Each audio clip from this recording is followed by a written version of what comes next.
Close your eyes and let the modern world dissolve into the cooling sands.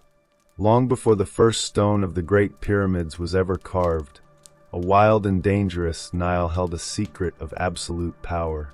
Witness the moment two worlds became one, etched into the silence of an ancient palette and the birth of a civilization. This is the secret of King Narmer. Close your eyes and let the modern world dissolve into the cooling sands of the Sahara. We are traveling back, far beyond the age of the Great Pyramids, into a time when the very concept of Egypt was nothing more than a whispered potential carried by the seasonal winds of the Nile. This is the era before the first stone was ever carved, a period often shrouded in the mist of prehistory. Yet it is here that the foundations of the world's first monumental state were laid.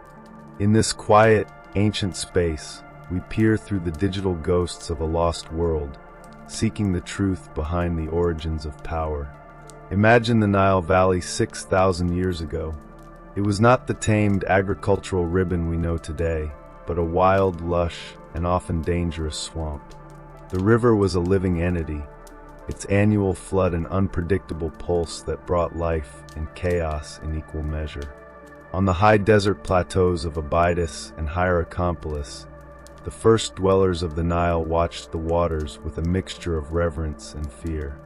They were people of the river, their lives dictated by the rhythm of the silt.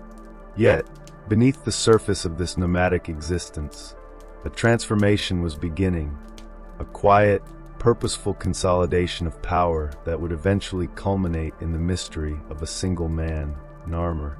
The atmosphere of this prehistoric twilight is one of ambient expectation. In the silent earth of Upper Egypt, we find the first clues of this rising complexity in the disparate tribes of the south, the Nakata culture. This was an era defined by a slow, creeping tide of influence that moved northward, eventually reaching the lush greenery of the delta.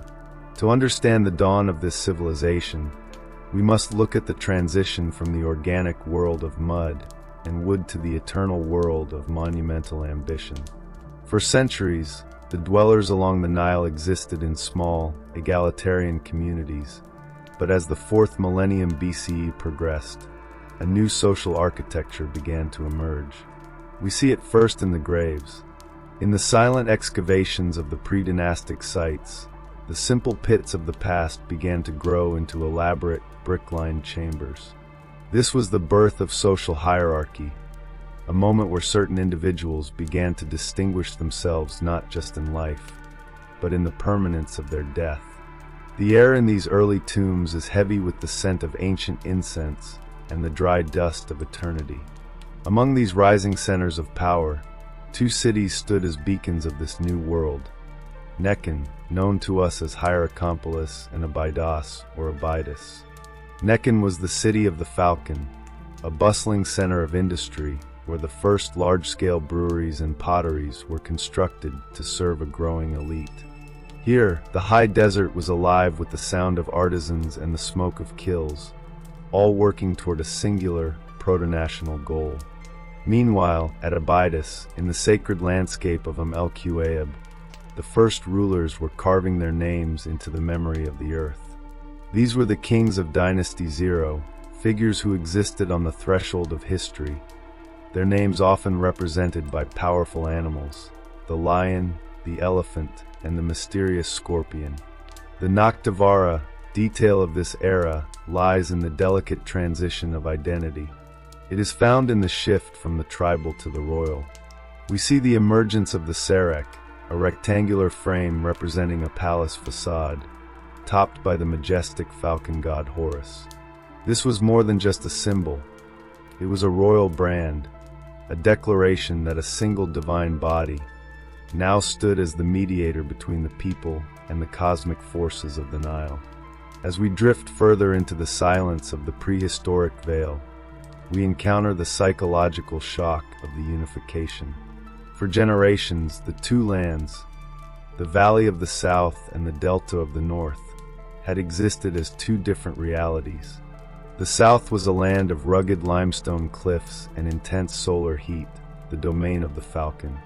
The North was a world of water, papyrus marshes, and trade routes leading into the Mediterranean. To bring these two worlds together under a single crown was a feat of administrative and theological genius.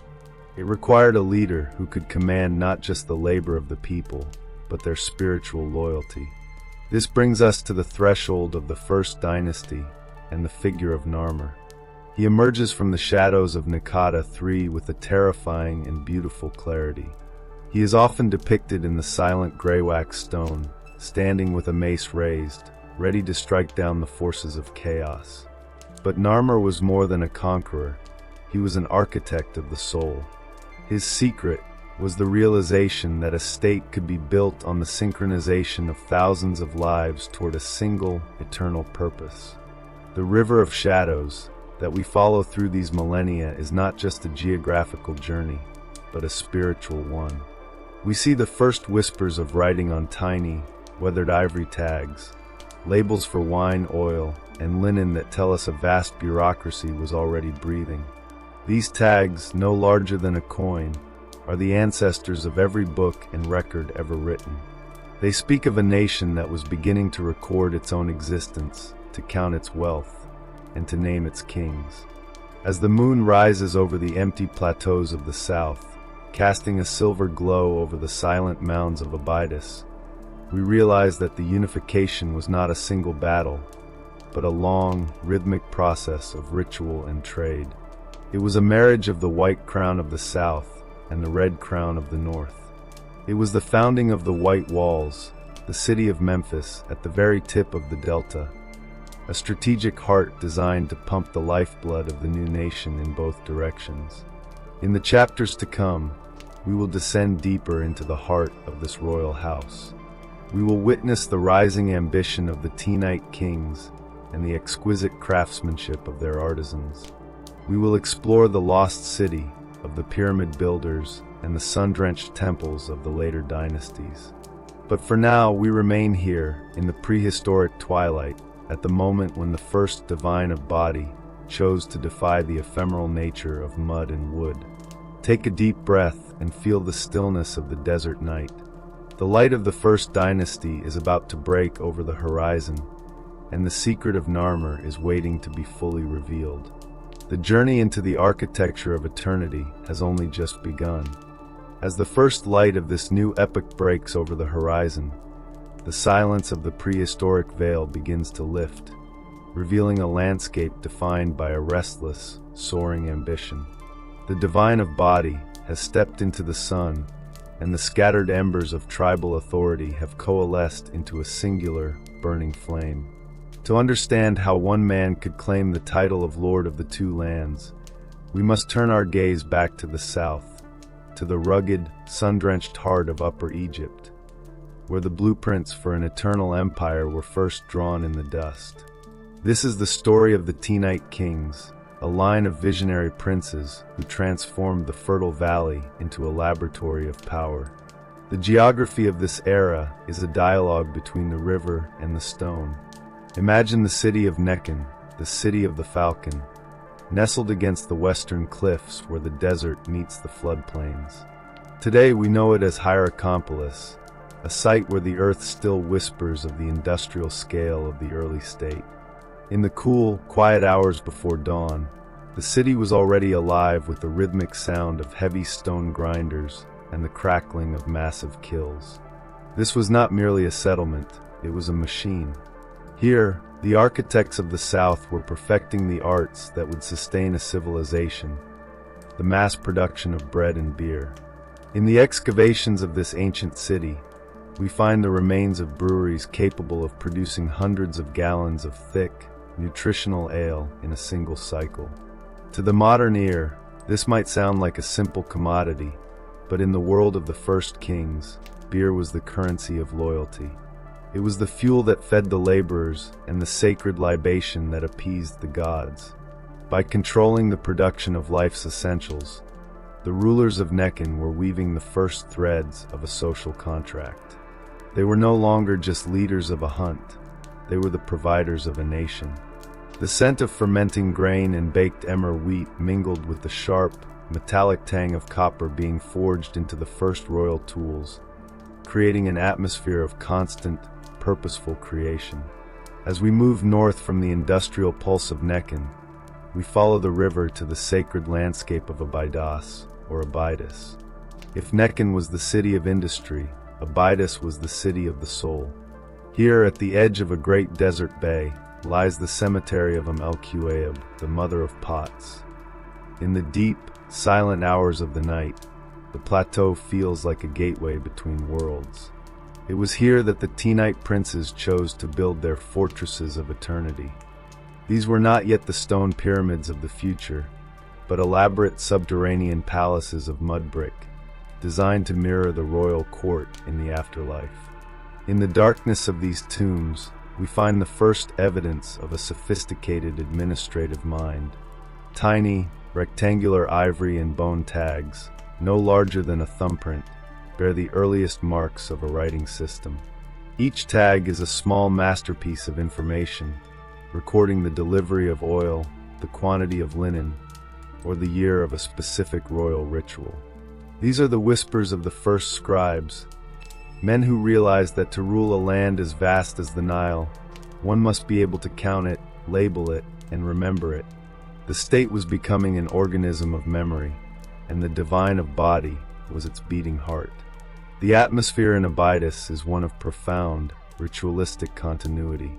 We see the emergence of kings who existed just before the dawn of the first dynasty, shadowy but powerful figures like King Ka and Hierakonpolis. Their names, carved into the clay of wine jars and the stone of royal stele, tell us that the concept of the pharaoh was already fully formed long before the unification was complete. They wore the white crown, the tall, bulbous headdress of the south, representing the raw power of the limestone cliffs and the fierce heat of the sun. But their gaze was always fixed northward, toward the lush, green horizons of the delta. The Tenite ambition was not just a quest for land, it was a quest for cosmic order, or Ma'at. In the minds of these early rulers, the world was a place of constant struggle between the forces of the desert and the life-giving waters of the Nile. To unify the two lands was to bring balance to the universe. We see this spiritual obsession in the main deposit at Hierakonpolis, a sacred cache of artifacts where the first symbols of kingship were offered to the gods. Among these treasures is the mace head of the Scorpion King, a ceremonial weapon that depicts the ruler not as a warrior, but as a ritualist. He is shown holding a hoe, ceremonially cutting the first irrigation canal, while standard bearers carry the emblems of the conquered districts. This is the king as the master of the waters, the one who tames the wild river to feed his people. The Naktavara detail of this period is found in the exquisite sculptural grace of these early objects. The stone is no longer just a tool, it has become a canvas for the divine. We see it in the smooth, polished graywack of the ceremonial palettes, where the figures of lions, bulls, and falcons represent the king's many natures. The atmosphere is one of a theological marriage, the union of the fierce, predatory power of the wild with the calculated, organized power of the state. As the moon hangs over the silent, mud-brick ruins of the early palaces, we can almost hear the chatter of the court officials and the soft footsteps of the priests as they navigate the labyrinthine corridors. The state was a living, breathing entity, operating with a crystalline focus. The bureaucracy of the South was now so perfected that it could synchronize the lives of thousands, directing them toward the construction of a single, stone-built goal. The wealth of the nation, recorded on those tiny ivory tags, was beginning to flow like a great river toward the royal treasury. But the true secret of the Tenite kings lay in their ability to bridge the gap between the animal world of the first dwellers and the divine world of the solar kings. They were the ones who first understood that a monument is more than just stone and brick. It is a physical anchor for the human spirit.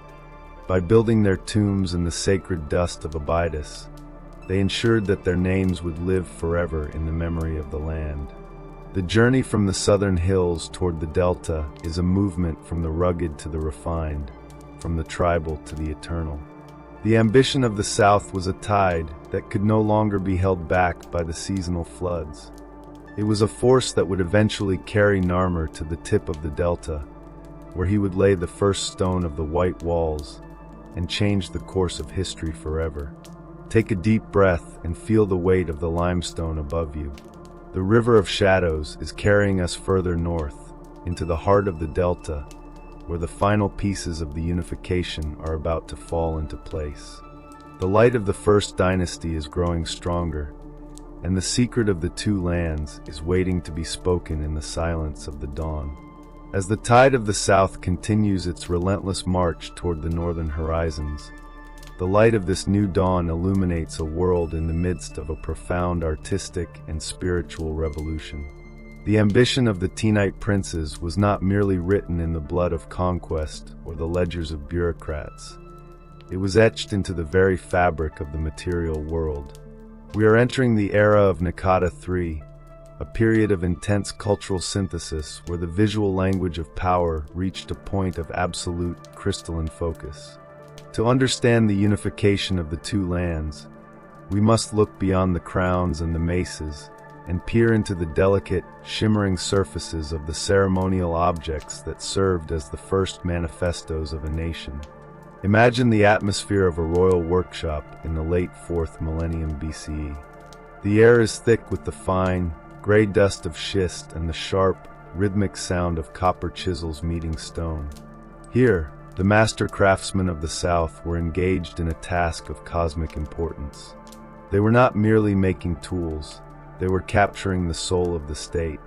The most striking expressions of this era are the great ceremonial palettes, flat, shield-shaped slabs of greywacke that had evolved from simple tools for grinding paint into monumental canvases of royal propaganda. In the soft, flickering light of an oil lamp, the surface of a palette, like the hunter's palette, comes to life. We see a world of raw, predatory energy. A group of men, armed with bows, spears, and boomerangs, move in a coordinated strike against the wild beasts of the desert. But look closer at the detail. The hunters are no longer a disorganized tribe. They march under standards. They move with a shared purpose. The lions and gazelles they hunt are not just animals. They are symbols of the Isfit, the chaotic forces that the king must subdue to maintain the balance of the world. The atmosphere of these carvings is one of intense, calculated violence, yet it is a violence that serves the order of the state. As we drift further into the artistic landscape of Nakata III, we see a remarkable shift in the way the human figure is portrayed. The sprawling, chaotic scenes of the earlier periods begin to give way to a strict, rhythmic organization. Figures are arranged in horizontal rows, or registers, a visual structure that mirrors the hierarchical organization of the court. The Naktavara detail of this evolution lies in the precision of the lines. The craftsmen were learning to use the negative space of the stone to create a sense of eternal stasis. Every muscle of a bull, every feather of a falcon, was rendered with millimetric accuracy, as if the artists were trying to freeze the living pulse of the Nile in the silence of the rock. While the South was refining its visual identity, the North, the lush, waterlogged world of the Delta, was undergoing its own transformation. For centuries, the Budomati culture of the North had lived a life defined by the marshes and the sea. They were traders, their settlements at sites like Budo and Tel El Farka serving as gateways to the Mediterranean and the Levant. Their pottery was organic, simple, and functional, reflecting a world of water and reeds. But the archaeological record shows a quiet, creeping change. Gradually, the elegant, hard-fired pottery of the South, the decorated ware with its images of boats and flamingos, began to appear in the northern strata. This was a cultural conquest that preceded the military one. It was a synthesis of ideas, a slow blending of northern trade networks with southern administrative might. The digital reconstructions of these early delta settlements allow us to visualize this meeting of worlds. We see the traditional northern huts of reed and mud bricks slowly being replaced by the more structured architectural forms of the south.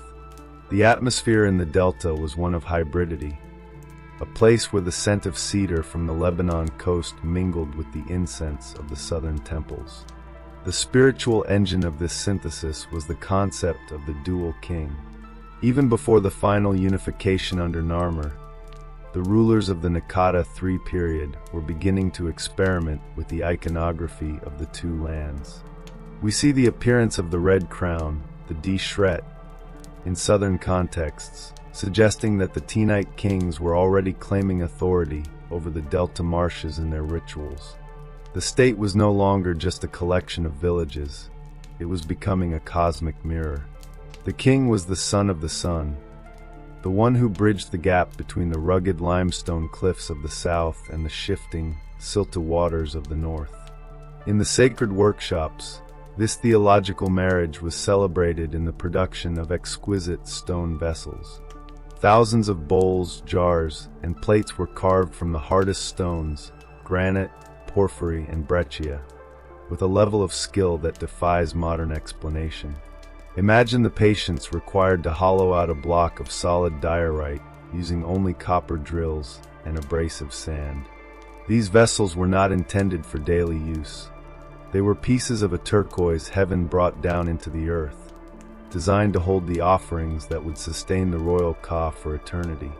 The scent of rare oils and resins kept within these jars would linger in the tombs of Abydos for 5,000 years, a sensory echo of the wealth and reach of the first dynasties. The atmosphere of this era is one of a nation operating at the height of its creative confidence. The bureaucracy, which we saw emerging in the tiny ivory tags of the previous generation, was now a vast and diligent machine. Scribes were recording the shifting tides of the Nile, the size of the harvests, and the names of the conquered nomarchs. Every action of the state was being translated into a record, an image, or a ritual. The silence of the prehistoric veil had been replaced by the rhythmic scratching of the reed pen and the steady strike of the mason's hammer.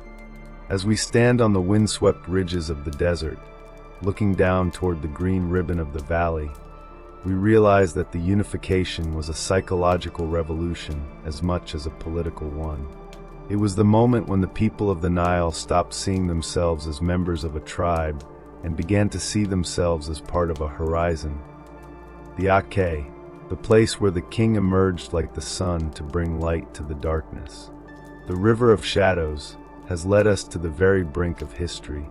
The cultural synthesis is complete, the visual language of power is perfected, and the two lands are vibrating with the energy of a single stone-built goal. But before the final name is spoken, before Narmer raises his mace over the delta, there is one final figure who haunts the threshold of the first dynasty. He is a king who exists in the flickering light between myth and reality, a prototype of the pharaonic ideal. Take a deep breath and feel the cool mist of the delta marshes on your face. The sun is setting on the Naqada III era, and the scent of wood smoke and river silt is heavy in the air. The transition is almost complete.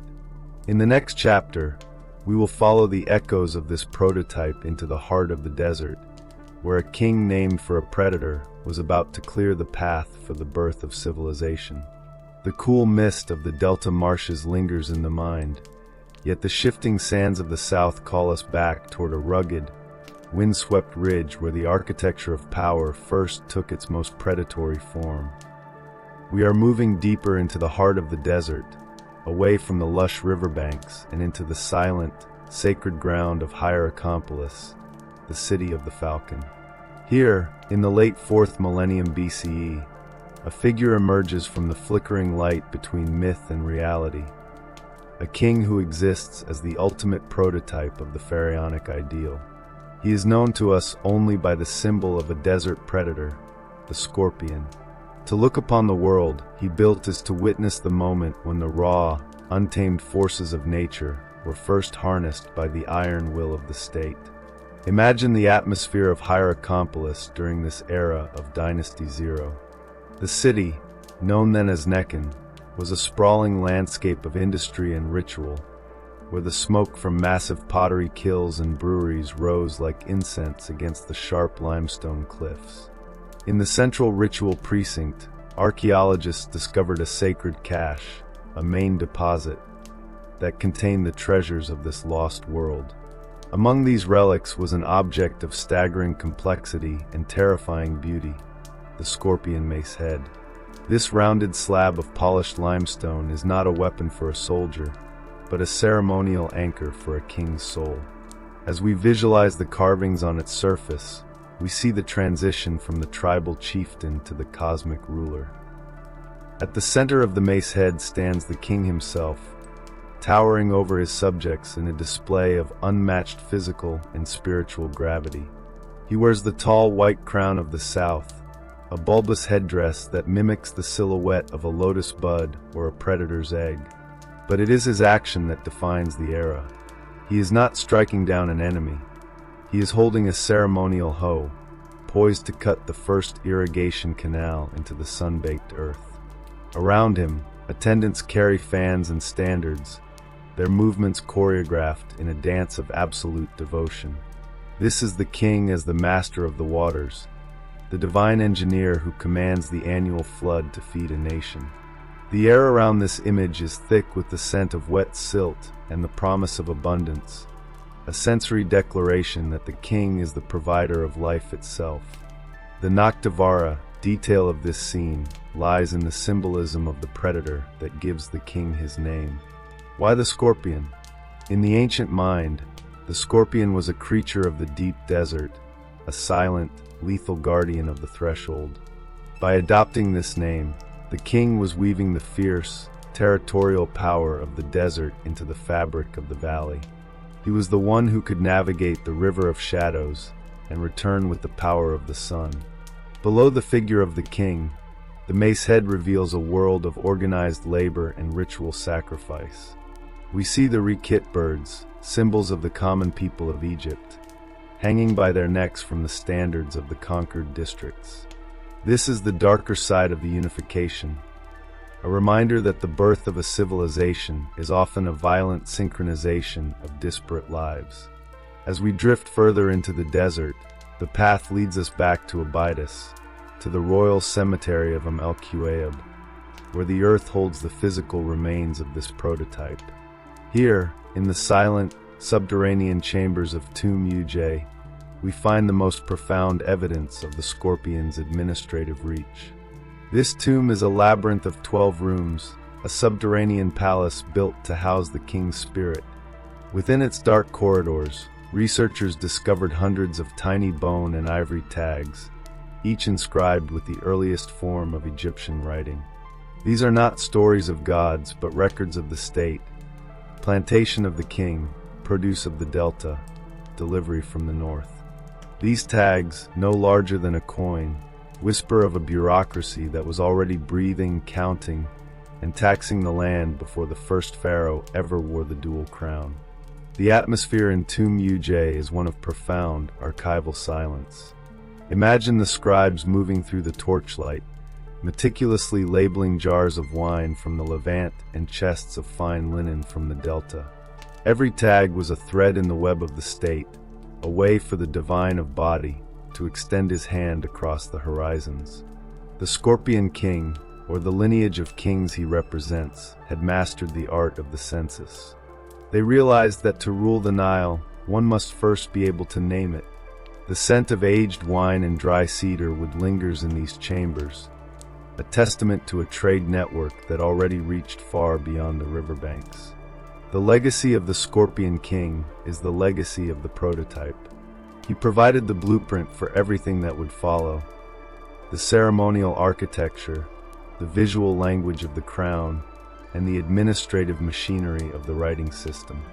He was the bridge between the prehistoric world of the first dwellers and the monumental world of the pyramid builders. The state was no longer a dream. It was a stone-built reality, a machine for the production of eternity that was now operating at a point of absolute crystalline focus. The ambition of the South had found its perfect expression in this predator king. but the horizon was shifting once again. As the moon hangs over the silent mounds of Abydos, casting a silver glow over the mother of pots, we realize that the stage is now set. The industry of Nekhen and the rituals of Abydos have converged. The bureaucracy has its labels, the craftsmen have their chisels, and the priests have their prayers. The river of shadows is widening, and the currents of power are pulling us toward the final, great reconciliation of the two lands. The silence of the prototype is about to be broken by a name that will echo through the corridors of history with the force of a thunderclap.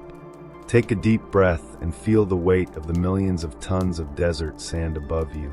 The era of the Scorpion is drawing to a close, and the dawn of the First Dynasty is just moments away. The light of the sun is beginning to catch the polished surface of a new palette, one that will tell the final story of the conquest. The secret of Narmer is no longer a whisper in the wind. It is a destiny carved in stone. The journey into the heart of the Unification is reaching its zenith, and the dawn of the catfish chisel is about to break over the horizon. The lone cry of the hawk fades into a profound, heavy silence, a silence that has guarded the secrets of the city of the Falcon for over 5,000 years. The prototype of the Scorpion King left behind a blueprint of power, a legacy written in the dust of Abydos, but the final, definitive proof of the Unification remained hidden, buried deep beneath the sacred ground of Nekhen. We are now moving toward a moment that feels like the very heartbeat of archaeology, a moment where the river of shadows finally spills out into the bright, clear light of history. This is the story of the main deposit, a subterranean treasure house that holds the physical birth certificate of a nation. Imagine the atmosphere of Hierakonpolis in the winter of 1897. The desert air is crisp and biting, and the girdle of the sun is low on the horizon. Two men, pioneers of a new science, are working within the ruins of the Temple of Horus. They are digging through layers of debris, through the collapsed mud brick of later dynasties, seeking the foundational pulse of the Old Kingdom. Beneath the pavement of a later sanctuary, they encounter a feature that defies explanation: a dense, chaotic mound of artifacts, packed together with a sacred, ritualistic intensity. This was not a random discard. It was a deliberate, holy burial of the state's most precious memories. To step into the mind of those who created the main deposit is to understand the Egyptian obsession with continuity. When a temple was renovated or a king's ritual objects were replaced, they could not simply be thrown away. They were divine bodies in their own right, saturated with the power of the rituals they had served. And so, they were gathered, wrapped in the protective embrace of the earth, and hidden away. The air in this excavated pit was thick with the scent of damp earth and the heavy, metallic tang of ancient stone. As the dust was brushed away, the first glimpses of the Holy Grail of Egyptology began to emerge from the darkness. Out of the dirt rose the Narmer palette. It lay there, a flat, shield-shaped slab of dark greywack, its surface polished by the hands of priests and the passage of eons. Even covered in the grit of the centuries, the image of the king was unmistakable. Here was the catfish chisel, the one who had navigated the currents of the two lands and emerged as the master of the world. Beside it, the earth yielded the great mace heads of the Scorpion and Narmer, massive spheres of limestone carved with the intricate dances of the first court. This was the moment where the names we had whispered in the prehistoric veil, names like Horus-Aha and Narmer, took on a physical, undeniable weight. The Noctivara detail of this discovery lies in the sheer scale of the devotion found within the mound. It was not just the great palettes and mace heads. The main deposit contained thousands of objects. Imagine the sight of hundreds of ivory figurines, small, delicate carvings of lions, dogs, and mysterious, robed women, all staring out from the soil with wide, obsidian-inlaid eyes. These were the votive offerings of the first elite, the silent witnesses to the birth of the state. There were stone vessels carved from translucent alabaster and dark, somber basalt, their forms so perfect they seem to have been breathed into existence rather than carved. The atmosphere of the find was one of overwhelming, crystalline focus, a sensory overload of the divine. As we visualize the scene, we see the transition from the proto-language of the ivory tags to the full narrative power of the stone. The Narmer palette was the centerpiece of this ritualized history. It told a story of conquest, yes, but more importantly, it told a story of reconciliation. On its surface, the two worlds we have followed, the rugged south and the marshy north, finally meet. The palette was a canvas for the theological marriage of the two lands, a physical anchor for the idea that the Nile was now a single sacred entity under a single sacred king. The silence of the main deposit is a silence filled with the echoes of 1,000 years of ritual. These objects had been handled by the very men who built the white walls of Memphis and the first fortresses of eternity at Abydos. To touch the stone of the Narmer palette is to touch the hand of the first pharaoh. The state was no longer a dream. It was a stone-built reality, a machine for the production of eternity that had been operating at its peak, and then, for reasons we may never fully grasp, had chosen to bury its greatest treasures here, at the heart of the Falcon City. The atmospheric weight of this discovery changed everything we thought we knew about the origins of civilization. It proved that Narmer was not a myth, but a visionary of trade and logistics, a master of the Serek, who could command the wealth of the delta and the labor of the valley. The bureaucracy we saw in the tiny tags of Tomb Uj had grown into a national organism, one that could commission works of art, so profound they still challenge our understanding of human potential. The greywacke of the palette, once a piece of the bedrock, had become a window into the soul of the first dynasty. As the moon hangs over the silent, excavated pits of Hierakonpolis today, we realize that the main deposit was more than just a hoard of gold and stone. It was a time capsule of the human spirit. It tells us that the Unification was a psychological revolution, a moment when the river of shadows was tamed by the power of the image and the word. The scent of the desert wind, blowing over the ancient kilns and temples, still carries the whisper of those first priests as they laid the palette into the earth. The journey from the southern hills has led us to this final, sacred repository. The industry of Nekhen, the rituals of Abydos, and the trade of the Delta have all converged into this single, miraculous mound. The light of the sun is now catching the edge of the Narmer palette, and the story it tells is about to unfold in all its terrifying and beautiful detail. The secret of Narmer is no longer a shadow. It is a destiny that we are about to read, line by line, in the silence of the dawn. Take a deep breath and feel the weight of the 5 millennia that separate you from this moment. The main deposit has given up its ghosts, and the architecture of eternity has found its ultimate expression. In the next chapter, we will look directly into the eyes of the king as he stands upon the greywacke canvas, and we will finally decode the anatomy of a conquest that defined the world. The dawn of the catfish chisel is here, and the two lands are one. The soft, rhythmic sound of the Nile lapping against the limestone docks fades into a heavy, expectant silence as we turn our full attention to the object that emerged from the sacred dust of the main deposit. It is a single slab of siltstone, known more commonly as greywacke, a dark, somber stone that seems to absorb the light rather than reflect it. This is the Narmer palette, a shield-shaped canvas that serves as the definitive anatomy of a conquest. As we stand before it in the flickering light of our collective memory, we are not just looking at an artifact. We are looking at the foundational script of a civilization, a document that crystallized the identity of the Egyptian state for 3 millennia. To enter the world of the palette is to witness a moment of absolute, terrifying clarity. On what we consider the front side, the figure of the king dominates the space with a physical and spiritual gravity that brook no opposition. He is Narmer, the catfish chisel, a name represented by the fierce, predatory catfish and the sharp, decisive chisel of the craftsman. He stands in a pose that would become the eternal template for royal power, the smiting of the enemy.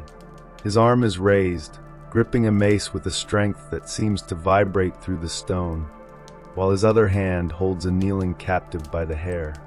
The atmosphere of this scene is one of controlled, ritualized violence. It is not a chaotic brawl, but a sacred duty. The king as the guardian of Ma'at, the divine order, striking down the forces of Isfet or chaos. The Naktavara detail of this image lies in the psychological landscape that surrounds the king. Above the kneeling enemy, we see the falcon god Horus, the divine manifestation of the king's spirit. The falcon is perched upon a stand of papyrus plants, representing the marshlands of the delta, and it uses a human-like hand to lead a captive by a nose ring. This is a visual symphony of the Unification, the southern falcon taming the northern marshes. Every line in the stone is rendered with millimetric precision, a testament to a craftsmanship that had moved beyond the tribal and into the monumental. The king wears the tall, bulbous white crown of the south, but his gaze is fixed on a horizon that encompasses the entire length of the river. As we flip the palette in our mind's eye, the narrative shifts from the moment of victory to the ritual of celebration and reconciliation. The back side of the palette is divided into 3 distinct registers, a visual structure that imposes a divine order upon the flow of history. In the top register, we see a procession. Narmer, now smaller but no less potent, marches toward the right, preceded by 4 standard bearers carrying the emblems of the districts that have joined his cause. But here, the detail is transformative. He no longer wears the white crown. Instead, he wears the red crown, the dishret, the spiral-topped headdress of the northern delta. In this single image, the theological marriage of the 2 lands is consummated.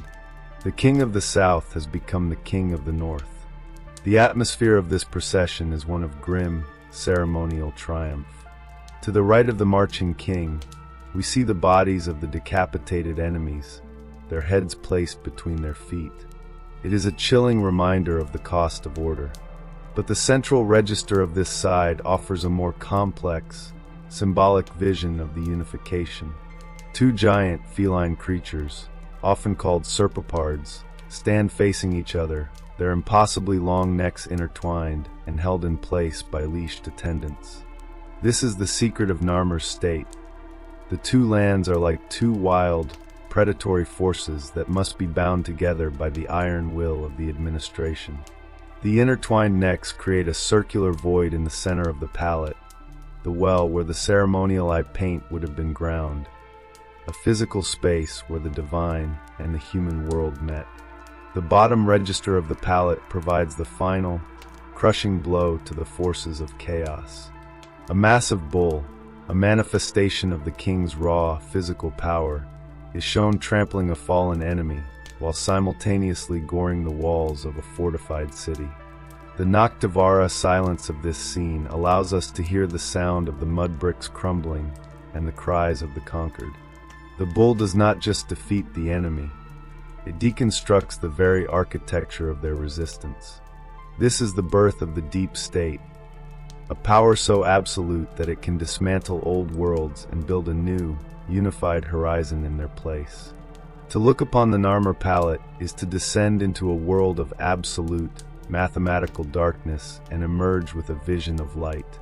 Unlike the earlier, more chaotic palettes of the Nakata period, Narmer's monument contains an internal arrangement of staggering complexity. It is not just a record of a battle, it is a blueprint for a bureaucracy. We see the scribes in the procession, the standard bearers representing the different administrative arms of the state, and the king himself as the central axis around which the entire universe revolves. The air around the palette is heavy with the weight of this ancient lesson, that peace is the product of a perfectly synchronized, ritualized power. The scent of the greywacke, even after 5 millennia, whispers of the international reach of a pharaoh who could command the finest materials and the most specialized craftsmen. The stone itself was likely brought from the Wadi Hammamat, a rugged desert corridor that linked the Nile to the Red Sea, signifying the king's mastery over the desert routes as well as the river. The pallet was a bridge between the animal world of the first dwellers and the divine world of the solar kings, a sacred object where the predatory nature of the catfish and the bull was refined into the elegant, eternal mask of the pharaoh. As the silver light of the moon reflects off the polished surface of the Greywacke today, we realize that the Narmer pallet is the Great Pyramid of the First Dynasty. It is a monument in miniature, a proof of concept that paved the way for the mountains of stone that would soon rise at Saqqara and Giza. The architecture of eternity touched the infinite on this small slab of stone, setting in motion a solar cycle that would endure for 3,000 years. The secret of Narmer was the realization that an image could be as powerful as an army, and a name, when carved in stone, could become a destiny. Take a deep breath and feel the stillness of the desert night. The River of Shadows has brought us to the heart of the reconciliation. The two lands are no longer two, but one, bound by the intertwined necks of the serpopards and the dual crown of the king. The light of the First Dynasty is now at its zenith, and the landscape of the Nile is reaching a point of crystalline focus. In the next chapter, we will explore the spiritual weight of these crowns, descending into the ritual chambers where the white and the red were first joined in a theological marriage that defied the decay of the flesh. The dawn of the unified state is here, and the silence of the stone is about to speak. The rhythmic echo of the ceremonial drum fades into a sacred, expectant stillness, leaving us at the foot of the Greywacke throne where the history of the world was first written in the blood of conquest and the ink of reconciliation. We have decoded the anatomy of the Narmer palette, seeing the catfish chisel standing as the master of the two horizons. But to truly understand the secret of his reign, we must look at the symbols that rested upon his brow. These were not mere ornaments of gold or cloth. They were the physical anchors of a theological revolution. We are entering the ritual heart of the First Dynasty, witnessing the moment when the white crown of the south and the red crown of the north were joined in a marriage that defied the decay of the flesh and the passage of eons. Imagine the atmosphere within the PWR, the great house, a sacred sanctuary of wood and reed that served as the spiritual cradle of the southern kings. The air here is heavy with the scent of dried lotus and the sharp, resinous tang of burning cedar. In the flickering light of oil lamps, the white crown, or the hedget, stands upon a pedestal of polished limestone. It is a tall, bulbous headdress, its silhouette mimicking the unopened bud of a lotus or the protective egg of a predator. To the southern mind, this crown was the embodiment of the rugged limestone cliffs of Abydos and the fierce, unfiltered heat of the sun. It was protected by the vulture goddess Nekbet, whose wings were said to span the entire length of the valley, offering a terrifying yet motherly shelter to the divine of body. To where the white crown was to carry the raw, predatory power of the falcon god Horus into the world of men. As we drift northward along the River of Shadows, the landscape shifts from the harsh, vertical lines of the cliffs to the horizontal, shimmering world of the delta. Here, in the ancient city of Abydos, we find the sanctuary of the Red Crown, the Dishret.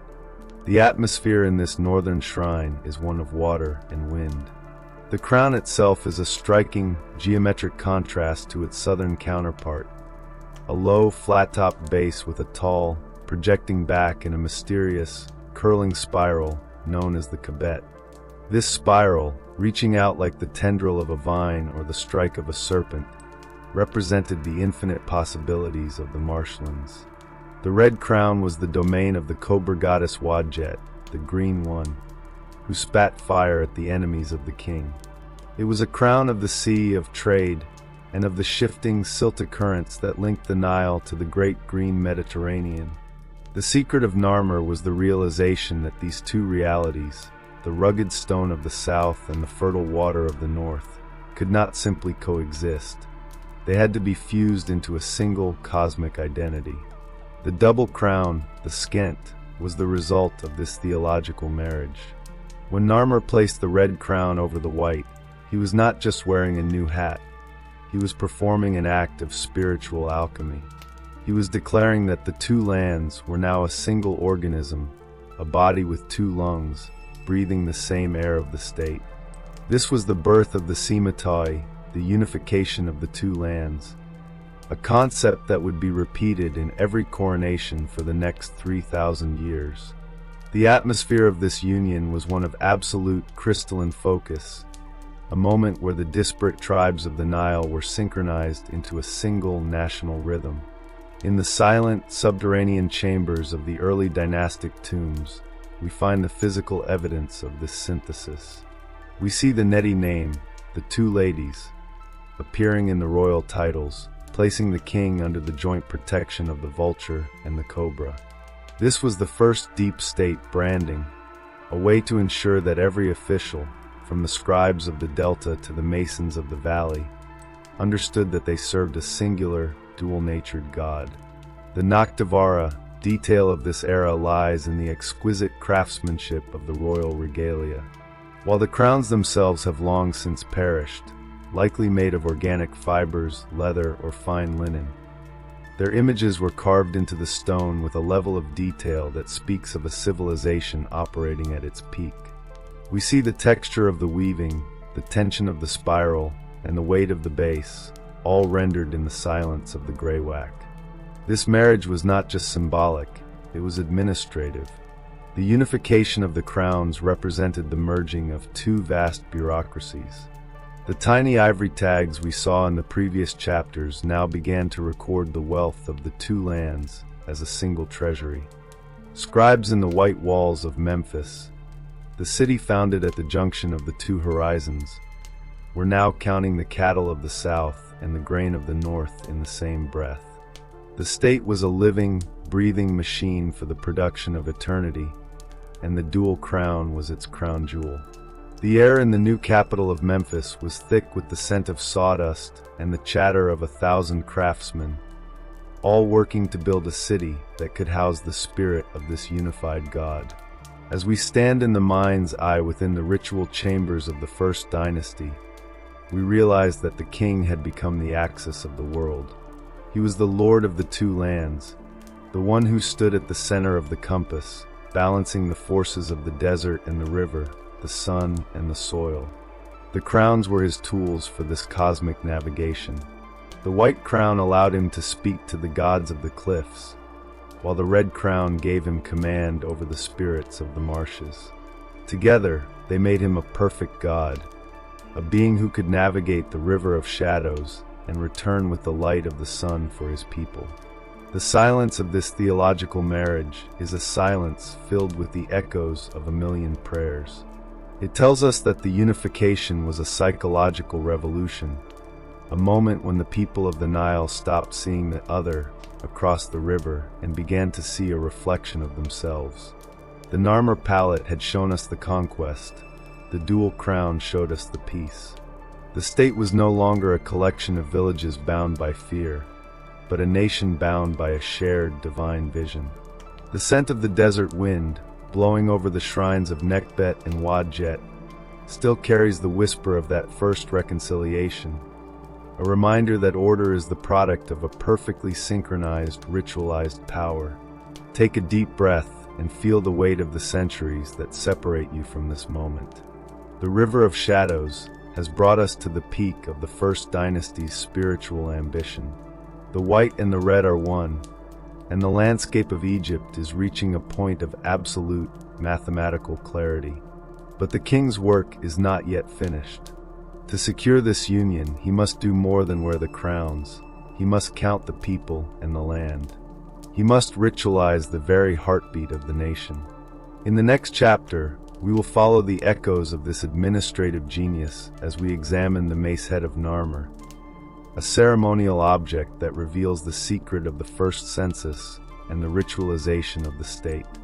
The dawn of the unified horizon is here, and the secret of the two lands is waiting to be counted in the silence of the dawn.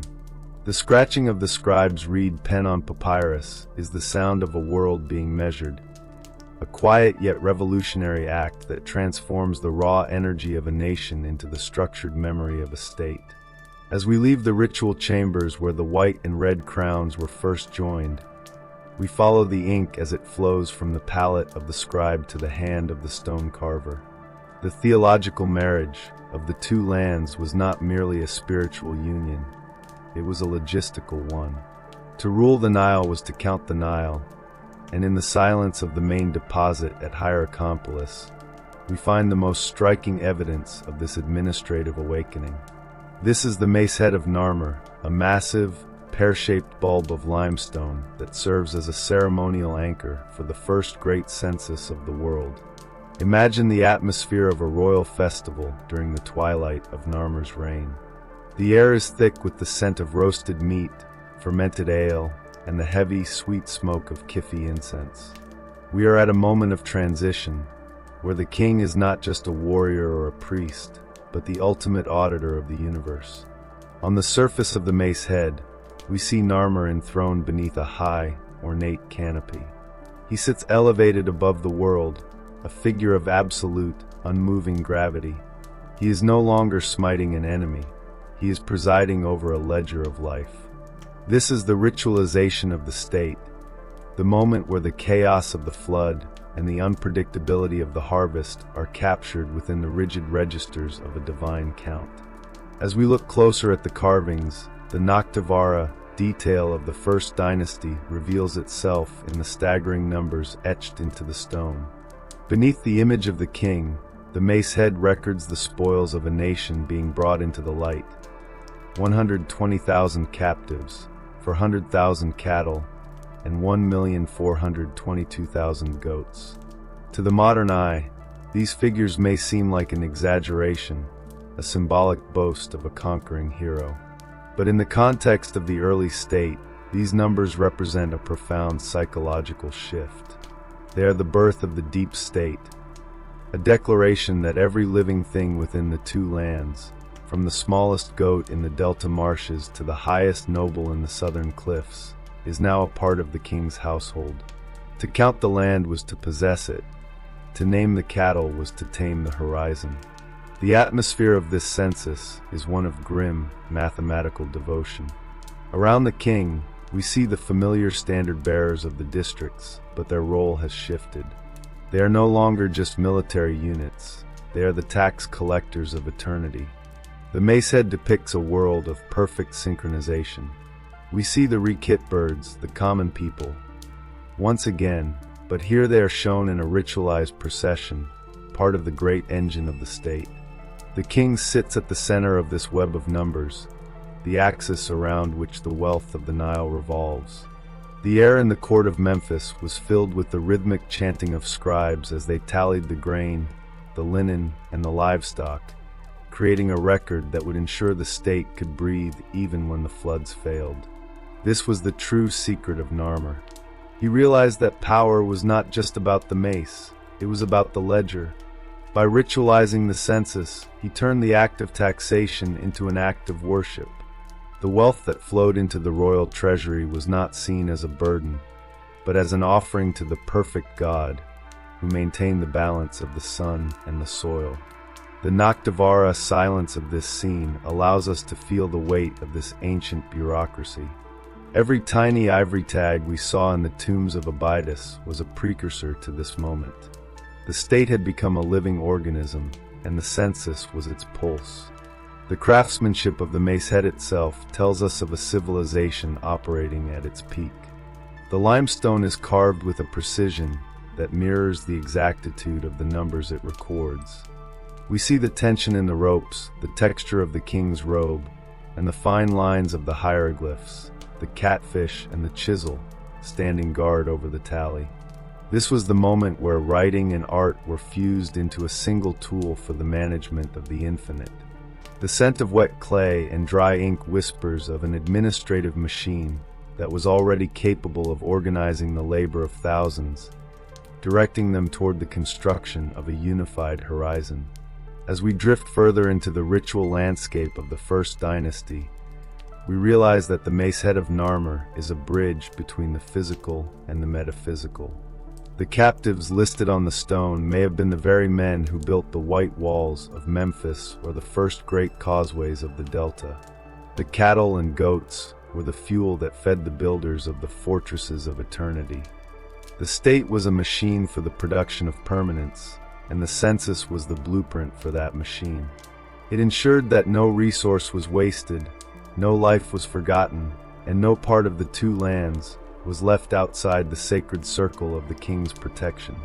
The silence of this administrative awakening is a silence filled with the echoes of 1,000,000 lives being recorded. It tells us that the unification was not just a political event, but a logistical triumph. The Narmer palette showed us the heart of the conquest. The dual crown showed us the soul of the religion, and the mace head showed us the brain of the bureaucracy. Together, they formed a trinity of power that would define the Nile for 3,000 years. The scent of the desert wind, blowing over the ancient archives and treasuries, still carries the whisper of those first scribes as they scratched the names of the people into the memory of the stone. Take a deep breath and feel the weight of the millions of calculations that have shaped the world we know. The river of shadows has brought us to the point of absolute mathematical clarity. The state is measured, the people are counted, and the two lands are synchronized into a single divine rhythm. But even as the ledger of the living is completed, the king's gaze is already turning toward the horizon of the dead. To truly secure the avidity of his state, he must build more than just walls and ledgers. He must build a city for the living and a palace for the afterlife. In the chapters to come, we will follow the catfish chisel as he founds the white walls of Memphis and commissions the magnificent ships that would carry his spirit across the celestial sky. The dawn of the unified state is here, and the secret of the two lands is waiting to be built in the silence of the dawn. The journey into the architecture of eternity continues, moving from the ledger of the scribe to the foundations of the first great capital. The wind that whistles through the unfinished columns of the first temples carries more than just the dust of the desert. It carries the scent of damp river silt and the fresh, sharp aroma of wet limestone plaster. As the ledger of the living was completed and the names of the people were etched into the memory of the state, the gaze of the catfish chisel turned toward the horizon where the river begins to breathe into 1,000 veins. The census had measured the nation's soul, but the nation now required a physical heart, a center of gravity that could hold the rugged cliffs of the south and the shifting marshes of the north in a single, unyielding grip. This is the moment when the river of shadows reaches its most strategic junction, the point of absolute balance where Narmer laid the first stone of Enebhedge, the white walls, the city we now know as Memphis. Visualize the landscape of Egypt 5 millennia ago at the very tip of the delta. This was the balance of the two lands, a narrow bottleneck where the single ribbon of the Nile begins to fan out into the vast, emerald expanse of the north. To the south lay the ancestral lands of the Tenite kings, a world of vertical limestone and ancestral memory. To the north lay the wild, unpredictable world of the Mediterranean trade routes and the papyrus thickets. By choosing this specific point for his new capital, Narmer was performing an act of supreme geopolitical genius. He was placing his throne upon the very umbilical cord of the state, ensuring that every vessel, every message, and every grain of wheat traveling between the two horizons had to pass beneath his watchful eye.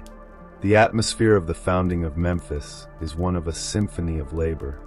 Imagine the silence of the marshland being broken by the arrival of thousands of workers, their movements coordinated by the same scribes who had just finished counting the cattle of the census.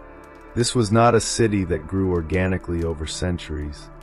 It was a deliberate, monumental intervention in the landscape. We see the digital blueprints of this lost world coming to life. The digging of massive canals to divert the river's flow, the clearing of the silt to reach the solid bedrock, and the rising of the first great enclosure walls. These were the white walls, a name that whispered of a terrifying and beautiful purity. The mud brick fortifications were coated in a layer of brilliant white limestone plaster, making the city gleam like a mountain of light against the green of the delta and the blue of the sky. To look upon Memphis in its infancy is to witness the birth of the first metropolitan bureaucracy. The air within the city was thick with the scent of sawdust, wet clay, and the chatter of 1,000 specialized craftsmen. This was the seat of the deep state, the place where the administrative machine we saw in the tiny ivory tags of Abydos finally found its home. Within the white walls, the royal treasury, the granaries, and the workshops were organized with a crystalline focus. The city was a machine for the management of the infinite. Scribes sat in shaded courtyards, their reed pens scratching out the orders that would direct the labor of the delta and the wealth of the valley. The scent of dry ink and fresh papyrus filled the administrative halls, a sensory declaration that the word of the king was now the law of the land.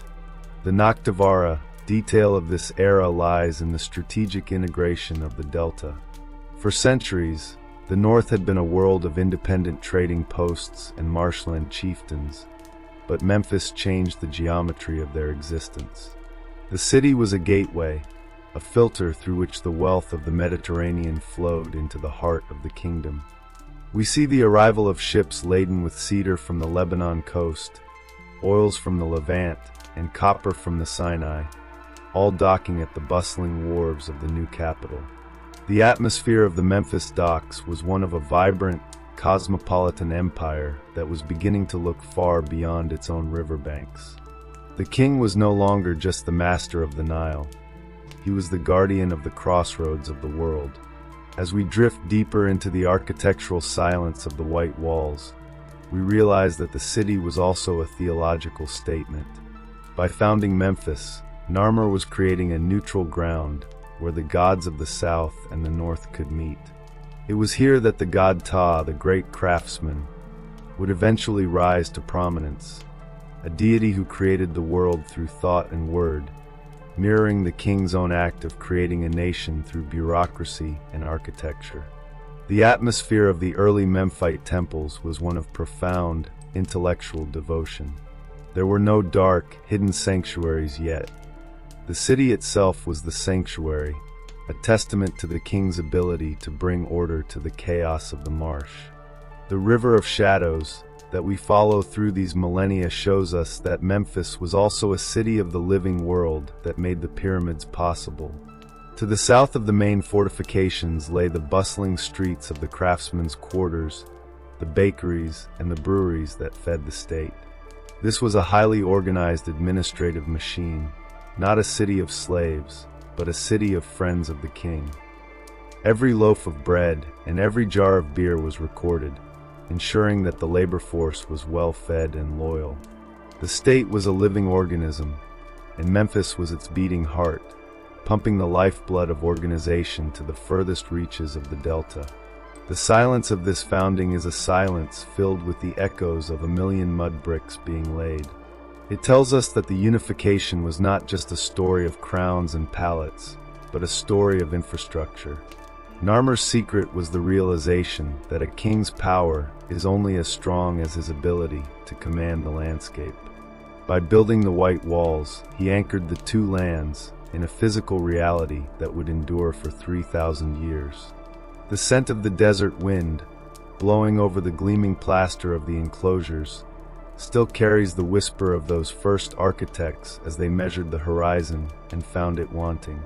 As the moon hangs over the silent, buried ruins of Memphis today, we realize that the city was a perfect slope, a transition from the rugged, prehistoric world to the monumental, dynastic future. The architecture of eternity had found its capital. The two lands were no longer just a theological marriage. They were a geographical fact, bound by the white stone and the deep canals of the north. The light of the First Dynasty is now at its most practical zenith, and the landscape of Egypt is a map of the king's will. Take a deep breath and feel the weight of the millions of tons of limestone and mud brick that once defined this horizon. The River of Shadows, has brought us to the center of the world. The state is measured, the people are counted, and the city is built. But even as the white walls gleam in the sun, the king's gaze is turning once again toward the silence of the tombs. To secure the avidity of his state, he must ensure that the identity of the king is woven into the very fabric of the divine. In the next chapter, we will follow the catfish chisel into the world of symbols and seals, examining how the Serek became the ultimate brand of a god-king. The dawn of the unified state is here, and the secret of the two lands is waiting to be branded in the silence of the dawn. The rhythmic thud of the royal seal pressing into wet clay echoes through the administrative halls of the white walls, a sound that marks the transition from the physical building of a capital to the psychological branding of a nation. As the gleaming limestone fortifications of Memphis rose to anchor the two horizons, a secondary, more invisible architecture was being constructed, the architecture of identity. The catfish chisel had secured the landscape and measured the people. But to truly rule, he had to be present even where his physical body was not. He had to become a symbol, a mark of ownership, and a divine signature that could be stamped upon the very fabric of reality. This is the era of the Serek and the seal, the moment when the bureaucracy of the first dynasty transformed the king into the world's first global brand. Imagine the atmosphere within the royal granaries and treasuries of the new capital. The air is cool and still, smelling of damp earth, sun-dried papyrus, and the rich, fruity scent of fermented wine. Here, thousands of ceramic jars are lined up in perfect registers, containing the lifeblood of the state: oil from the Levant, grain from the Delta, and wine from the southern estates. But these jars are not anonymous. On the shoulder of each vessel, a small, rectangular patch of clay holds a message from the divine. This is the Serek, a visual masterpiece of compressed power. It is a rectangular frame representing a palace facade, a series of recessed niches and gateways that mirror the monumental architecture of the royal residence. To look upon the Serek was to look upon the king's house. To see the name within it was to encounter the king himself. The Naktavara detail of the Serek lies in its vertical precision.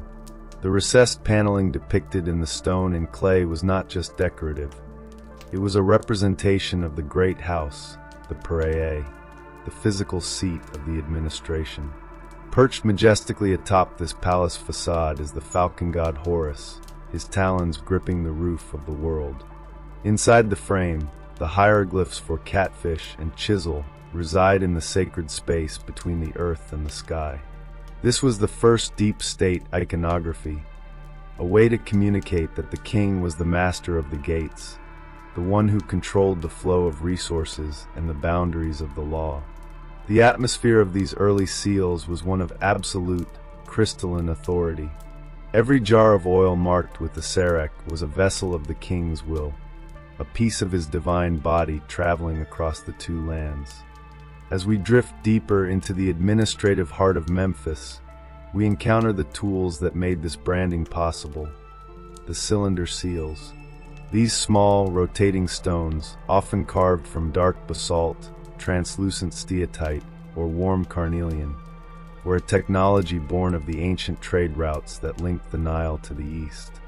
When rolled across a wet clay stopper, the cylinder seal produced a continuous, repeating ribbon of text and imagery. This was the first endless narrative of the state. The motion of the seal was a ritual act, a rolling of the king's name over the wealth of the nation. The air in the scribal quarters was filled with the soft, granular sound of these stones being polished and carved, a sensory reminder that the identity of the state was being manufactured with the same obsessive detail as the pyramids of the future. The bureaucracy of identity was not merely about marking property, it was about creating a shared reality. By the time of Narmer's successors, the use of these seals had become a national language. Scribes in the furthest reaches of the Delta used the same Sereks, the same titles, and the same visual grammar as the priests in the southern cliffs of Abydos. This consistency was a psychological revolution. It meant that a farmer in the north and a mason in the south were both looking at the same divine logo. The state was no longer a collection of tribes bound by geography. It was a nation bound by a brand. The Noctivara silence of this era allows us to hear the quiet confidence of this administration. The state was a living organism, and the Sarek was its DNA, replicating itself in every village and every tomb. In the sacred workshops of Memphis, the carvers of the seals were the elite of the elite. They worked with a millimetric precision that challenges our modern understanding of ancient tools. They had to carve the king's name in reverse, so that it would appear correctly when pressed into the clay. This required a level of spatial reasoning and artistic foresight that was truly revolutionary. We see the evolution of this skill in the 3D reconstructions of the early dynastic seals. The lines become sharper, the figures of the gods become more graceful, and the titles become more complex. The atmosphere was one of a theology of the label, where a perfectly carved seal was seen as a magical protection for the goods it guarded. A jar sealed with the king's name was safe from the forces of chaos, both human and divine. The scent of wet clay being stamped with the Sarek whispers of a world where everything had a place and every place had a name. The bureaucracy had moved beyond the simple counting we saw on the Narmer mace head and into the realm of permanent identity. The state was now recording not just what it had, but who it was. We see the emergence of the Horus name, the first of the 5 great titles that would define the pharaoh for 3 millennia. This name linked the king to the sky god in a bond of eternal identity. When the Sarek was stamped into the clay of a wine jar, it was a declaration that the king and the god were one, a single, unyielding axis around which the entire universe revolved. As we stand in the mind's eye within the silent archives of the First Dynasty, we realize that the Sarek was a bridge between the physical architecture of the white walls and the spiritual architecture of the afterlife. The palace facade motif was not just for the living. It was carved into the great enclosure walls of the royal tombs at Abydos and Saqqara. It was a false door, a gateway through which the spirit of the king could move between the worlds. The identity of the king was so potent that it required a monumental frame to contain it, even in death. The architecture of eternity was now fully integrated with the bureaucracy of identity. The river of shadows has led us to the point where the image of the king is everywhere. His name is on the jars, his face is on the palettes, and his palace is on the seals. The unification of the 2 lands is now a visual and administrative fact. The light of the First Dynasty is at its zenith, and the landscape of Egypt is a map of the king's brand. But even as the seals are pressed and the names are carved, a new and even more profound transformation is occurring. The simple labels are beginning to evolve into something more complex, the first whispers of a true writing system. Take a deep breath and feel the weight of the millions of stamps and seals that have defined the history of power. The river of shadows has brought us to the center of the administrative soul. The state is measured, the people are counted, the city is built, and the brand is established. But the journey into the secret of Narmer is entering its most intellectual phase. To secure the avidity of his state, the king must do more than just stamp his name. He must tell his story. He must create a language that can outlive the clay. In the next chapter, we will follow the catfish chisel into the world of the first scribes, examining the ivory tags of Abydos and the birth of the word. The dawn of the unified state is here, and the secret of the 2 lands is waiting to be written in the silence of the dawn. The journey into the architecture of eternity continues, moving from the brand of the seal to the poetry of the first hieroglyphs. The scratching of the reed pen on bone is a delicate, almost fragile sound, yet it carries the force of a tectonic shift in the history of the human mind. As the royal seals of Memphis were pressed into the damp clay to mark the king's property, a secondary, More profound evolution was occurring in the flickering torchlight of the southern workshops. The catfish chisel had branded the world, but he now sought to articulate it. He sought to move beyond the static image of the palace facade and into the rhythmic, fluid world of the word. This is the era of the ivory tags of Abydos, the moment when the first whispers of a true writing system emerged from the silence of the prehistoric veil to become the permanent memory of the state. Imagine the atmosphere within the sacred scriptorium of El-Quayab, the mother of pots, at the edge of the great desert bay of Abydos. The air is cool and still, smelling of dry dust, aged bone, and the sharp, earthy scent of soot-based ink. Here, we find the elite scribes of the First Dynasty engaged in a task of cosmic importance. They are not writing poetry or prayers yet. They are engaged in the meticulous, high-stakes work of the royal census. In their hands, they hold tiny, rectangular pieces of elephant ivory and hippopotamus bone, no larger than a postage stamp. Each tag has a small hole drilled in one corner, designed to be tied to a jar of prime wine, a chest of fine linen, or a vessel of rare Levantine oil. To look upon these tags is to witness the birth of the phonetic code. For centuries, the dwellers of the Nile had used simple pictures to represent objects, but in the tombs of the early kings, most notably the subterranean labyrinth of Tomb Uj, we see something revolutionary. The images are beginning to represent sounds. This is the rebus principle, the secret engine of the hieroglyphic system. We see the image of an elephant paired with a sign for a mountain, not to describe a mountain-dwelling beast, but to spell the name of a specific region, Abu, the city of Elephantine. The Noctivara detail of this transformation lies in its staggering economy. On a surface only a few centimeters wide, the scribes were recording the complex geography and economy of a unified nation.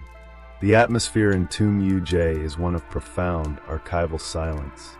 As we visualize the dark, mud-brick corridors through the lens of modern research, we see thousands of these tags scattered across the floor, the remnants of a vast administrative machine that was breathing long before the first pyramid was ever conceived. Every tag was a thread in the web of the state. One might read Plantation of the King, another Produce of the Northern Delta, and a third Year of the First Smiting of the East. These were not mere labels, they were the first historical records. They tell us that the deep state was now capable of recording time itself, linking the king's rituals to the seasons of the Nile and the movements of the sun. The Noctivara silence of this era allows us to feel the weight of the scribe's hand. The tool of his trade was a simple reed, its end chewed to form a fine, fibrous brush. The ink was a mixture of carbon soot and gum arabic, a substance that, once dried, would defy the decay of 5 millennia. Each stroke of the pen was a ritual act, a way to trap the ephemeral spirit of the word in the eternal hardness of the bone. The scribes were the keepers of the secret, the only ones who could translate the sounds of the court into the visual grammar of the divine. The scent of the ink and the tactile sensation of the smooth ivory were the sensory hallmarks of an elite class that was beginning to manage the world through the power of the symbol. This was the ultimate tool for the unification of the two lands. Writing allowed the king's orders to travel across the horizons with absolute fidelity. A message written in the white walls of Memphis could be read by a governor in the southern cliffs of Abydos, ensuring that the labor of the delta and the wealth of the valley were perfectly synchronized. The state was no longer dependent on the physical presence of the king. It was now an organism of information. The River of Shadows shows us that this writing system was born of necessity, not of the temple, but of the treasury. It was the need to count the grain and the cattle that forced the human mind to leap from the image to the alphabet. But even in its earliest, most practical form, the writing of the First Dynasty was imbued with a sacred gravity. The Egyptians called their script Meditative, the words of the god. To write a name was to give it life. To record a ritual was to make it eternal. We see this spiritual ambition in the exquisite grace of the early signs. The falcons, the lions, the jars, and the mountains are not just letters. They are miniature masterpieces of sculptural art.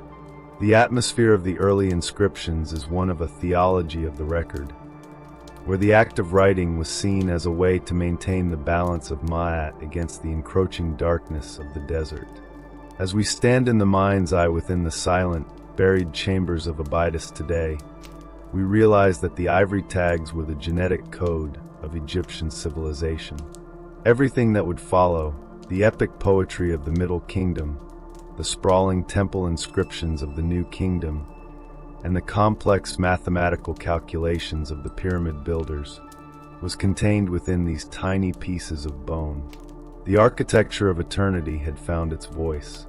The two lands were no longer just a geographical fact or a visual brand.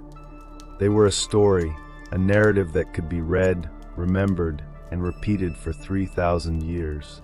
The River of Shadows has led us to the point where the silence of the stone is finally broken. The state is measured, the people are counted, the city is built, the brand is established, and now the word is written. The light of the first dynasty is at its intellectual zenith, and the landscape of Egypt is a manuscript of the king's will. The scent of the desert wind, blowing over the ancient tombs and workshops, still carries the whisper of those first scribes as they scratched the names of the people into the memory of the ivory. Take a deep breath and feel the stillness of the desert night. The River of Shadows has brought us to the center of the administrative and spiritual soul. But even as the first sentences are formed and the records are sealed, a new and powerful figure is emerging from the royal court. A figure who would bridge the dynastic gap and ensure the continuity of the bloodline. To secure the avidity of his state, the king must do more than write. He must ensure that the crown passes through the hands of those who can guard the secret. In the next chapter, we will follow the catfish chisel as we explore the life and legacy of Queen Neithotep, the woman who stood at the heart of the first royal family and secured the future of the two lands. The dawn of the unified state is here, and the secret of the two lands is waiting to be inherited in the silence of the dawn. The journey into the architecture of eternity continues, moving from the poetry of the first hieroglyphs to the power of the first dynasty's matriarch. Those footsteps, light yet resonant with the weight of an empire, belong to the woman who served as the living bridge between the two horizons. As the first sentences of the Egyptian state were being carved into ivory and the seals of the bureaucracy were being pressed into clay, the catfish chisel understood that his conquest required more than just the mace and the ledger. It required a bloodline that was as unified as the landscape. To secure the avidity of his vision, Narmer turned to the heart of the royal family, to a figure who emerged from the lush greenery of the north to anchor the rugged power of the south. This is the story of Queen Neithotep, the first great matriarch of the unified state, the woman whose very name, Neith is satisfied, whispered of a divine reconciliation that would define the destiny of the first dynasty. Imagine the atmosphere of the royal palace in Memphis during the dawn of the unification. The air is thick with the scent of blooming lotus, the sharp tang of cedarwood smoke, and the cool, salt-tinged breeze blowing in from the delta. We are witnessing a theological marriage that was as strategic as it was sacred. Neithotep was likely a princess of the north, a daughter of the ancient and powerful house of Sais, a city in the western delta where the goddess Neith reigned supreme. Neith was a deity of terrifying and creative power, a weaver of the world and a goddess of war, her symbol of two crossed arrows and a shield representing the fierce, protective spirit of the marshlands. By taking Neithotep as his queen, Narmer was not just marrying a woman, he was marrying the delta itself. The atmosphere of this union is one of profound, silent diplomacy. To the southern mind, Neithotep represented the legitimization of Narmer's rule in the north.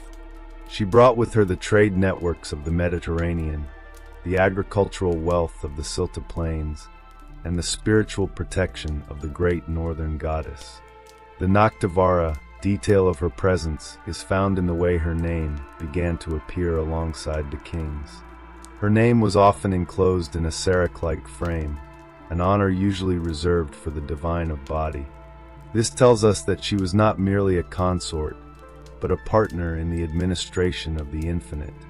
She was the consort of the two ladies, the one who could speak to both the vulture of the south and the cobra of the north with equal authority. As we follow the river of shadows toward the sacred necropolis, we encounter the most striking evidence of her power, her monumental tomb at Nakata. In the dry, windswept desert of Upper Egypt, archaeologists discovered a structure that redefined our understanding of early royal status. This was not a simple grave, but a massive, multi-chambered mastaba, a fortress of eternity built of millions of mud bricks. The exterior of the tomb was decorated with the palace facade motif, the same complex system of recessed niches and gateways that we saw on the royal sareks. To look upon this tomb was to look upon a palace for the dead, a structure so large and so sophisticated that it was originally mistaken for the tomb of Narmer himself. The atmosphere within the Nakata mastaba is one of absolute, crystalline grandeur. Imagine the rooms filled with the wealth of a unified nation. Thousands of stone vessels carved from translucent alabaster, chests of fine linen as thin as a moth's wing, and ivory tags recording the vast estates that were under the queen's personal control. This was the birth of the matriarchal power, a realization that the continuity of the state depended on the woman who carried the royal blood. Nithotep was the bridge that allowed the crown to pass from the warrior kings of the south to the builders of the first dynasty. The scent of aged resins and dry cedar in her burial chamber whispers of a woman who was treated with the same ritual devotion as a pharaoh. The Naktavara silence of this era allows us to consider the psychological impact of her reign. She was the mother of the king, and in the years following Narmer's death, she likely served as a regent, guiding the young Horasahah as he navigated the complexities of the new capital at Memphis.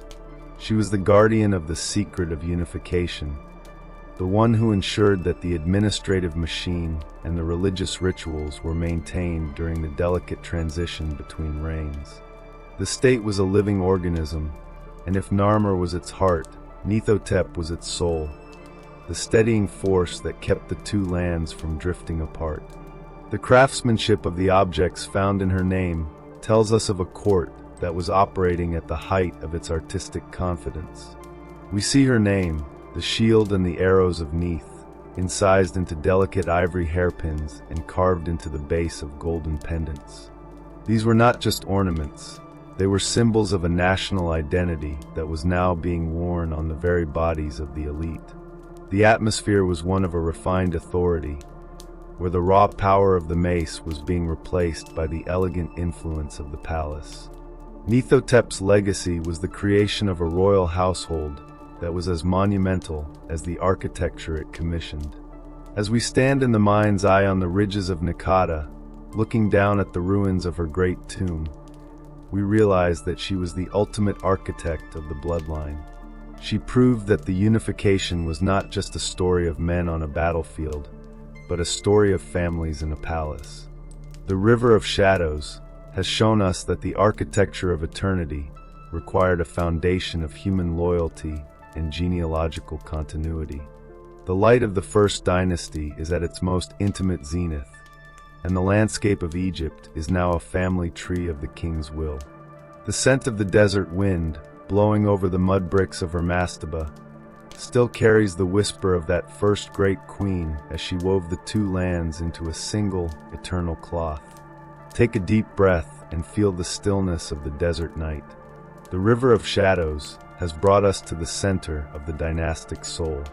The state is measured, the people are counted, the city is built, the brand is established, the word is written, and the bloodline is secured. But even as the queen's spirit rests in her palace of mud brick, the gaze of the dynasty is turning back toward the ancestral sands. To truly complete the journey of the first kings, we must follow them to the most sacred ground in all of Egypt, the place where the divine of body returned to the earth to become a god.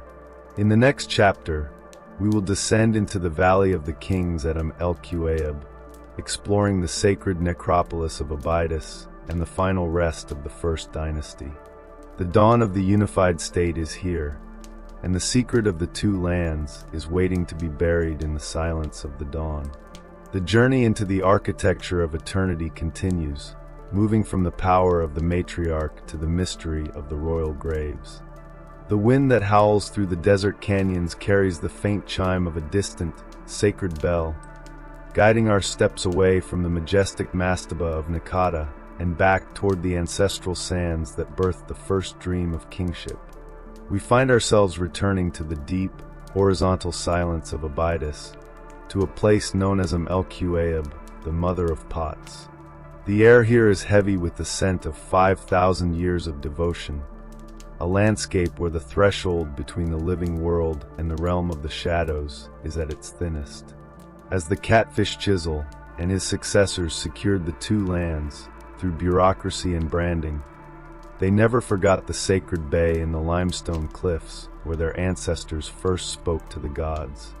This is the final rest of the First Dynasty, a subterranean world where the architecture of eternity was perfected in the darkness of the desert floor. Visualize the topography of this sacred ground, a vast, bowl-like depression in the desert, surrounded by the high, protective ridges of the Libyan plateau. The surface of the earth is shimmering with millions of fragments of broken pottery, the remnants of countless pilgrims who, centuries later, would come here to honor the memory of the first gods. But beneath this layer of broken clay lies the true structural foundation of the Egyptian state. To look upon the maps of this necropolis is to see the physical evolution of the pharaonic soul, a series of underground chambers that grew in complexity and grandeur as the power of the throne expanded across the horizons. Each tomb was a fortress of eternity, a mud-brick palace designed to house the royal Ka as it navigated the river of shadows toward the stars. The atmosphere at El-Quayab is one of profound, ritualistic permanence. In the early days of Narmer and Aha, the tombs were relatively simple, consisting of 2 or 3 large, subterranean pits lined with thick mud bricks. But as we follow the chronological pulse of the dynasty, the architecture begins to transform into a labyrinthine display of absolute authority. Imagine the tomb of King Jur, a massive subterranean complex consisting of a central burial chamber, surrounded by over 300 subsidiary graves. The air in these dark corridors was once filled with the scent of cedar oil, fine resins, and the cool, damp smell of freshly laid mud brick. These were not just graves, they were administrative centers for the afterlife, mirroring the court at Memphis in every detail. The Nakhtavara detail of these tombs reveals a darker, more mysterious element of the First Dynasty's transition, the practice of subsidiary burial. Surrounding the central royal chamber were the graves of court officials, servants, and even artisans, all buried at the same time as the king. This was the ultimate expression of the deep state, a belief that the king's identity was so potent that he required an entire household to accompany him into the darkness. We see the graves of the Simatai specialists, the scribes, and even the royal dogs, all placed in perfect registers around the divine of body. The silence of these subsidiary graves tells us that the unification was not just a political fact for the living, but a collective destiny for the dead. As we move toward the reign of King Den, the architecture of eternity reaches a new point of technical brilliance. In his tomb at Abydos, we find the first extensive use of stone in a funerary context. Imagine descending a steep, mud-brick staircase into the central chamber to find a floor made of massive slabs of red and black granite, brought all the way from the southern cataracts of Aswan. The contrast between the organic, sun-dried brick and the eternal, cold hardness of the granite is a sensory masterpiece. This was the moment where the perfect god, began to move beyond the limitations of the earth and into the permanence of the mountain. The scent of the desert wind, blowing through the open shafts of the tomb, carries the whisper of a civilization that was no longer just building walls, but building a gateway to the infinite. The Noctivara silence of Amelchuaeb also guards the memory of the first great queen to be buried as a king. The tomb of Queen Mernith stands among the male pharaohs with a quiet, undeniable authority, her own subsidiary burials and monumental stelae proving that the crown was guarded by both the vulture and the cobra.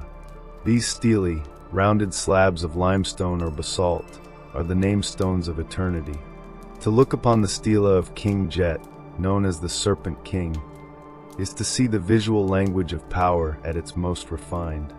A single coiled cobra resides within the Serek, its scales rendered in the stone with a lifelike, predatory grace.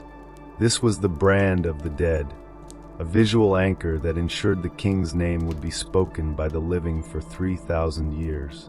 While the tombs themselves were hidden beneath the sand, the first kings built secondary monuments closer to the edge of the Nile Valley, the fortresses of eternity, or enclosures. These were massive, open-air sanctuaries made of mud brick, with their exterior walls decorated in the complex palace facade motif that mirrored the royal Serek. The most famous of these, the Shunet el-Zebib, still stands today as a haunting, skeletal reminder of the First Dynasty's monumental reach.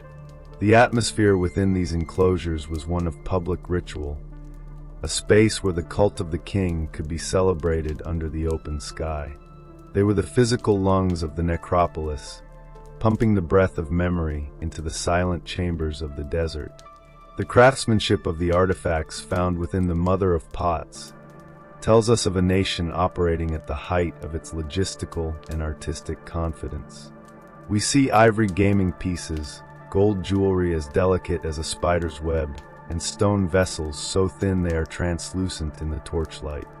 Each object was a tool for the spirit's journey, a piece of a jigsaw puzzle that, when completed, formed the image of a unified cosmos.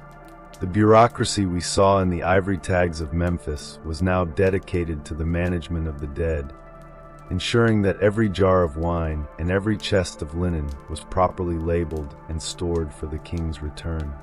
The scent of the resin used to seal these jars lingers in the mind, a sensory bridge between the material wealth of the two lands and the spiritual vacuum of the afterlife.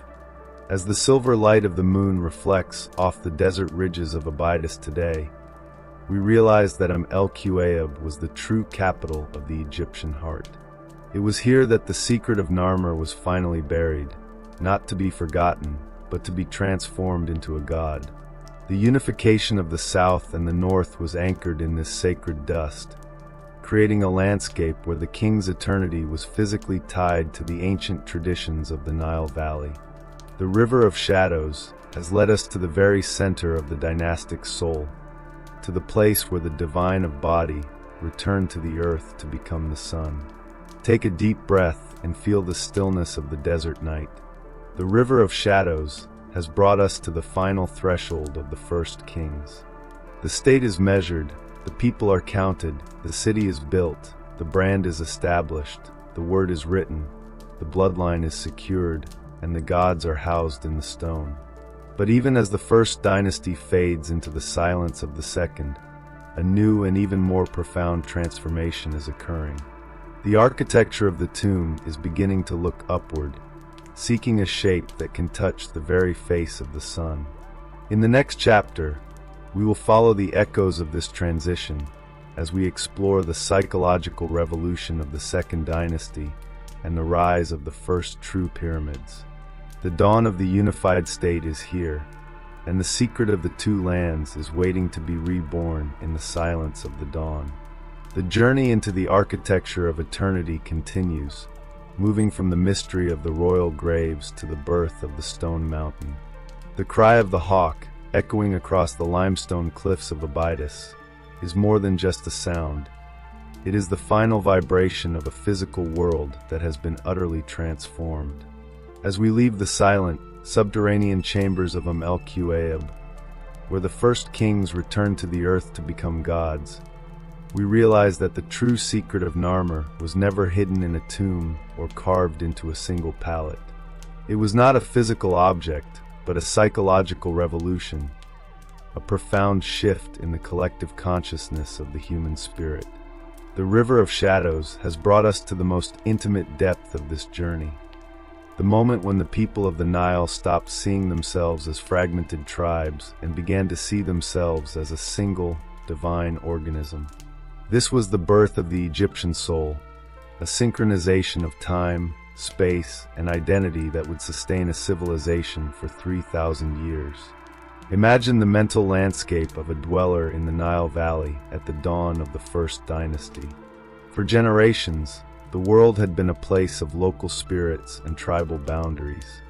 The other was always just across the river or beyond the next bend in the silt. But Narmer's secret was the realization that the Nile was not a divider, but a spine. He understood that to unify the two lands, he had to do more than conquer the delta or build the white walls of Memphis. He had to unify the human imagination. He had to create a shared reality so potent that it could bridge the rugged, vertical world of the southern cliffs and the shimmering, horizontal world of the northern marshes. The atmosphere of this revolution is one of absolute synchronization. In the court of Memphis, we see the emergence of a new concept, Ma'at. To the modern mind, Ma'at is often translated simply as justice or order, but in the dawn of the unified state, it was something far more visceral. It was the cosmic glue that held the universe together. The king was the sole guarantor of this order. If the king was successful, the Nile would flood at the right time, the sun would rise without fail, and the grain would grow in abundance. But if the king failed, the world would slip back into Isfit, the primordial chaos of the desert and the darkness. This was the psychological engine of the state. Every farmer who paid his tax in grain, and every mason who laid a mud brick at Saqqara was not just a subject. They were participants in a divine struggle to keep the universe alive. The Nakhtavara detail of this era lies in the visual language of the dual identity. We see it in the titles that the scribes were now meticulously recording on their ivory tags and seals. The king was the Neti, the lord of the two ladies. This was a theological marriage of the vulture goddess Nekbet and the cobra goddess Wadjet. By claiming both, the king was telling his people that their local protectors were now part of a single royal family. This was the first national identity. A person in the delta could look at the cobra on the king's brow and feel protected, while a person in the south looked at the vulture and felt the same. The state was a mirror, reflecting the disparate spirits of the valley back into a single radiant point, the divine of body. As we drift deeper into this psychological silence, we encounter the revolution of sacred time. Before the unification, time was local, tied to the seasonal rhythms of a specific village. But Narmer and his successors introduced the royal calendar. They began to name the years after the king's rituals. The year of the first counting of the cattle, the year of the following of Horus. This was the colonization of time itself. By recording history as a sequence of royal actions, the state ensured that the past, the present, and the future were all owned by the throne. The atmosphere in the scribal quarters was one of a theology of the record, where the act of writing was a way to freeze the chaotic flow of time into the eternal registers of the state. The Nakhtavara silence of this period allows us to feel the weight of this new social architecture. It was a pyramid of the mind, long before it was a pyramid of stone. At the base was the vast, synchronized labor of the people, and at the apex was the king, the Horus who stood between the earth and the sky. This was the birth of the deep state of the soul. The bureaucracy we have followed, the seals, the tags, the census, was not just about logistics. It was about the creation of a common horizon, or Ake. The Ake was the place where the sun rose and where the king emerged, a space where the human world touched the infinite. Every morning, as the sun hit the white limestone walls of Memphis, the people were reminded that they lived within the king's horizon. The craftsmanship of the First Dynasty reflects this psychological crystalline focus. We see it in the palace facade motif that was now everywhere, on the tombs of the queens, the enclosures of the kings, and the seals of the bureaucrats. This was the ultimate brand, a visual reminder of the great house that sheltered the nation. The scent of the desert wind, blowing over the mud bricks of the enclosures at Abydos, still carries the whisper of this collective devotion. The people were not slaves, they were friends of the king, bound together by a shared belief that their labor was a form of prayer. The state was a machine for the production of eternity, and every person was a gear within it. The secret of Narmer was also a secret of linguistic unity. As the first hieroglyphs evolved from the simple labels of the ivory tags into the complex sentences of the royal decrees, a new language was being born. It was a language designed for the state, a precise, ritualized code that could communicate the king's will across the horizons with absolute fidelity. Writing was the words of the god, and to speak it or read it was to enter the sacred circle of the unification. The atmosphere of the early inscriptions is one of a profound, intellectual quiet, where the power of the word was as heavy as the stone it was carved into. As the moon hangs over the silent, desert plateaus today, we realize that the psychological revolution of the First Dynasty was the most enduring conquest of all. The borders of the two lands might shift, and the dynasties might fall, but the idea of Egypt was now indestructible. Narmer had wove the rugged south and the fertile north into a single, eternal cloth. He had taught the people to see the Nile not as a river, but as a god, and the king not as a man, but as the axis of the world. The River of Shadows has brought us to the peak of this eternal mountain, to the place where the human spirit first learned to build a home for the infinite. Take a deep breath and feel the stillness of the desert night. The River of Shadows has brought us to the threshold of the final legacy. The state is measured, the people are counted, the city is built, the brand is established, the word is written, the bloodline is secured, the gods are housed, and the mind of the nation is won. But the story is not yet over. To truly understand the secret of Narmer, we must look at how this legacy endured beyond the first kings and into the dawn of the Bronze Age, the moment when the architecture of eternity became the blueprint for all human history. In our final chapter, we will follow the catfish chisel as we explore the eternal legacy of his unification and the birth of a world that would never forget his name. The dawn of the unified state is here, and the secret of the two lands is waiting to be spoken in the silence of the dawn. The journey into the architecture of eternity is reaching its zenith, moving from the psychological revolution of the soul to the eternal horizon of the future. The soft, rhythmic lapping of the Nile against the shore is a sound that has never truly ceased, a constant pulse that links the psychological landscape of the first kings to the eternal horizon of the future. As the sun sets on the first great epic of the two lands, we realize that the unification was not merely a conquest of land, but a conquest of time itself. The catfish chisel has left the world of men, his spirit sailing the celestial river toward the stars of the northern sky. But the machine he built, the vast, synchronized organism of the Egyptian state, is now breathing with a life of its own.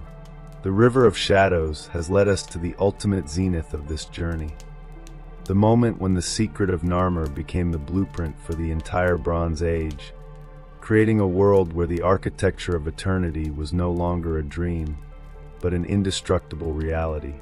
Imagine the atmosphere of Egypt as it stands on the threshold of the Second and Third Dynasties. The air is clear and sharp, filled with the industrious energy of a nation that has finally mastered its own geometry. The industry of Nekhen, the rituals of Abydos, and the strategic brilliance of Memphis have all converged into a single crystalline focus. We are witnessing a perfect slope toward the future. The state is no longer a fragile experiment. it is a monumental fact. The deep state bureaucracy that we saw emerging in the tiny ivory tags and clay seals has now grown into a vast administrative web that covers every village and every marsh. Scribes in the white walls are no longer just counting grain. They are calculating the movement of the sun and the rise of the flood with a mathematical precision that defies the chaos of the prehistoric past. The Noctivara detail of this legacy is found in the transition from the organic to the eternal.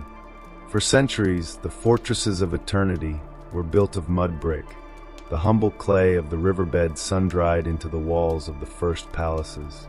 But as the first dynasty gave way to the second, a new ambition began to stir in the desert.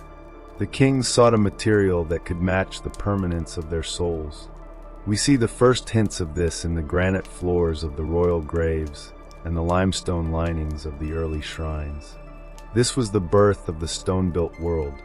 The secret of Narmer, the realization that a state could be a monument, was now being translated into the language of the mountain. The scent of the desert wind, blowing over the first quarries of the south, carries the sharp, metallic tang of copper meeting stone, a sensory declaration that the age of the pyramids was already being written in the dust. To look upon the landscape of Egypt at the dawn of the Bronze Age is to see a world that has been branded by the divine.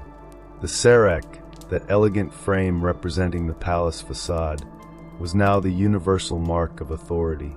It was no longer just a royal name, it was a cosmic anchor. Every official who pressed a seal into clay, every priest who offered incense in a temple, and every mason who carved a hieroglyph was operating within the king's common horizon. The unification had created a psychological space where the individual was subsumed into the eternal. The state was a machine for the production of immortality, and the legacy of the first kings was the certainty that the two lands would remain one long after the clay had crumbled and the papyrus had turned to dust. The atmosphere of this legacy is one of profound, archival continuity. We see it in the words of the god, the hieroglyphic system that had grown from the simple labels of the ivory tags into a sophisticated language of power. This was the ultimate tool of the unification. It allowed the memory of the first kings to be carried across eons. The stories of Narmer's smiting of the enemy, the founding of the White Walls, and the theological marriage of the crowns were now permanent records, read and repeated by generations of scribes. The Noctivara silence of the ancient libraries allows us to hear the quiet scratching of the reed pen, a sound that ensures the secret of the unification will never be forgotten. The state had become a manuscript, and the Nile was the ink. As we drift further into the architectural silence of the later dynasties, we encounter the most profound expression of Narmer's legacy, the movement toward the pyramid.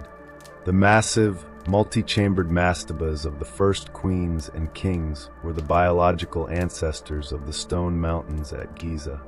The concept of the step pyramid of Djoser was not a sudden invention. It was the final, vertical leap of the fortress of eternity that had been perfected at Abydos and Nakata. The architecture of eternity was seeking a shape that could touch the very face of the sun, and the foundations for that leap were laid in the mud brick and granite of the first dynasty. The scent of aged resins and dry cedar in the early tombs whispers of a civilization that was already looking upward, seeking a way to bridge the gap between the earth and the sky.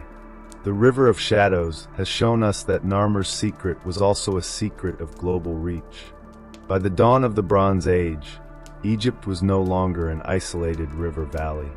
The trade networks that Nephotep brought from the north had expanded into a world of cosmopolitan exchange.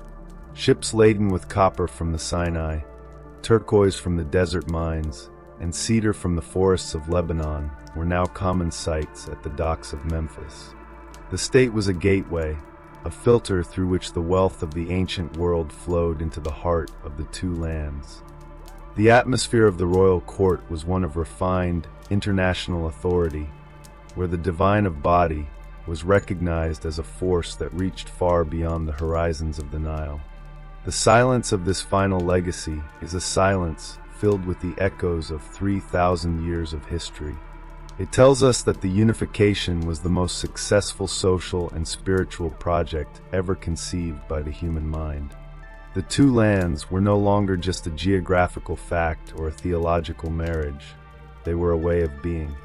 Narmer had wove the rugged south and the fertile north into a single, eternal cloth, and that cloth would never be unraveled.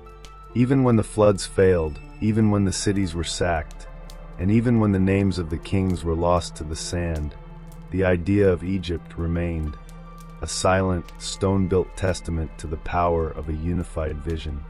As the moon hangs over the silent ruins of Memphis and Abydos today, we realize that we are still living in the shadow of Narmer's secret. The 3D reconstructions of the ancient sites, the 3,000 pages of scholarly memory, and the digital echoes of the lost palaces are all part of the same archival pulse that began with the first ivory tags. We are the scribes of a new era, looking back through the river of shadows to find the origin of our own administrative and spiritual souls. The light of the first dynasty has never truly faded. It has simply been transformed into the enduring brilliance of a world that knows its own name. Take a deep breath and feel the stillness of the desert night. The river of shadows has brought us to the end of our journey, but the journey of the two lands is infinite. The state is measured, the people are counted, the city is built, the brand is established, the word is written, the bloodline is secured, the gods are housed, and the legacy is eternal. The secret of Narmer is no longer a mystery to be decoded. It is a destiny that we have walked through, line by line, in the silence of the dawn. The architecture of eternity has reached its zenith, and the two lands are one forever. The river of shadows has carried us through the millennia, from the wild, untamed marshes of the prehistoric Nile to the crystalline, stone-built reality of the first great empire. We have walked through the digital ghosts of a lost world, decoding the secret of Narmer, not as a mere military conquest, but as a masterpiece of the human spirit. As the final echoes of the first dynasty fade into the vast, silent stretches of the Sahara, we find ourselves standing at the edge of an eternal horizon. The journey of the catfish chisel is complete, but the architecture of eternity he set in motion continues to breathe in every stone, every name, and every shadow that falls across the valley. Take a deep breath and feel the profound stillness of the desert night. The air is cool and thin, carrying the faint, lingering scent of dry limestone and the ancient incense of 1,000 years of ritual. As we look back across the chapters of this unification, we realize that the two lands were never just a geographical prize. They were a psychological mirror. The rugged vertical south and the lush, horizontal north were fused into a single, divine identity, a body with two lungs, breathing the rhythm of Ma'at. This was the true secret of the first kings, the realization that order is not something found, but something built, recorded, and remembered. In the silence of our journey, we have seen how the simple tools of the first dwellers, the mud brick, the reed pen, and the clay seal, were transformed into the foundational pillars of civilization. The Serek, with its majestic falcon, became a brand of the infinite, ensuring that the king's name would outlive the flesh. The tiny ivory tags of Abydos gave a voice to the silent earth, allowing the bureaucracy of the white walls to count the very heartbeat of the nation. These were not just administrative feats, they were acts of spiritual alchemy. They turned the ephemeral nature of life into the permanent memory of the state. As the moon hangs over the ruins of Memphis and the sacred mounds of el-Quayab, we are reminded that the legacy of the first kings is a legacy of continuity. The River of Shadows shows us that even as the dynasties shift and the names of the pharaohs are lost to the sand, the idea of Egypt remains indestructible.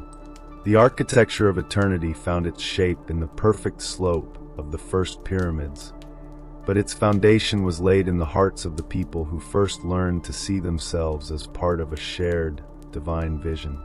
The state was a machine for the production of eternity, And that machine is still operating in the quiet focus of our study and the rhythmic beauty of our stories. The catfish chisel and his queen Nithotep have long since joined the stars in the northern sky, yet their influence remains as solid as the granite floors of their tombs. They taught the world that a nation is more than a collection of villages. It is a story that we tell ourselves to defy the darkness. The scent of the desert wind, blowing over the ancient quarries and temples, still carries the whisper of those first architects as they measured the horizon and found a way to bridge the gap between the earth and the sky. As you drift now toward the shores of sleep, let the images of the greywacke palettes, the golden crowns, and the white limestone walls provide a sanctuary for your mind.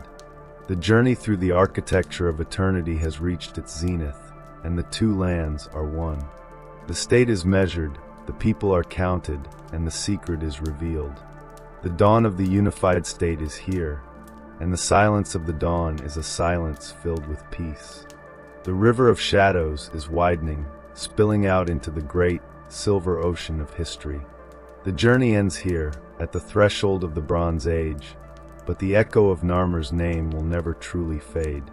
It is a destiny carved in stone, a name spoken in the wind, and a secret kept by the river for all eternity.